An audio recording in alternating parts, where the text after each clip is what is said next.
Hello friends, welcome to Ask Tamil. நான் உங்க சாய் ராஷிக். இன்னைக்கு நம்ம சேனல்ல மேரி பிஸ்கட்டை வச்சு ஒரு சூப்பரான சாக்லேட் நம்ம செய்ய போறோம். இது சாப்பிடுறதுக்கு ரொம்ப சூப்பரா இருக்குங்க. மேரி பிஸ்கட்ல செஞ்சீங்க அப்படின்றத கண்டிப்பா கண்டே பிடிக்க முடியாது. அந்த அளவுக்கு அவ்வளவு சுவையா இருக்கும். செய்யறது ரொம்ப ஈஸி. ஸோ 10 பிஸ்கெட் இருந்துச்சு அப்படின்னாலே நீங்கள் ஈஸியாக ரெடி பண்ணிட முடியும்.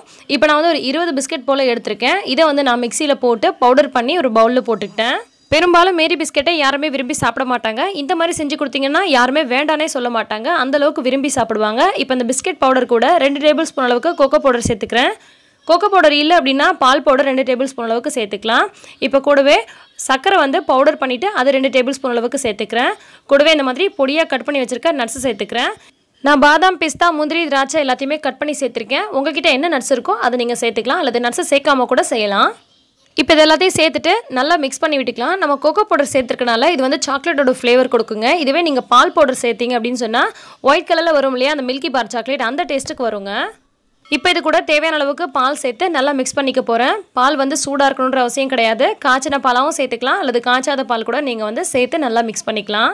பாலுக்கு பதிலாக கண்டென்ஸ்டு மில்க் கூட சேர்த்துக்கலாம். அதாவது மில்க் மேட் இருந்துச்சுன்னா அது கூட நீங்கள் ஆட் பண்ணிக்கலாம். அது வந்து ரொம்ப நாளைக்கு வரைக்கும் வச்சுக்க முடியும். ஆனால் நம்ம பால் சேர்த்து செய்கிறோம் அப்படின்னு சொன்னால் ஒரு 2 நாள் வரைக்கும் தான் நம்ம வச்சு சாப்பிட முடியும். ஆனால் ரொம்ப டேஸ்ட்டாக இருக்குங்க. ஸோ மில்க் மேட் இருந்துச்சுனாலும் நீங்கள் ஆட் பண்ணிக்கோங்க. அப்படி இல்லைனா பால் இருந்துச்சுன்னா ஆட் பண்ணிக்கோங்க.